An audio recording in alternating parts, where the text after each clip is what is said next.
箱根パイクスピークか。僕にとってはイージーなコースだが、マイケル、君にとってはハードだろう。フェラーリの458か 4.5 リッターの V8NA。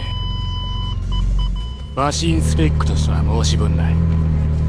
だけど君の走りには加齢臭が漂う。僕からすればすでに現役でもない。目障りだ。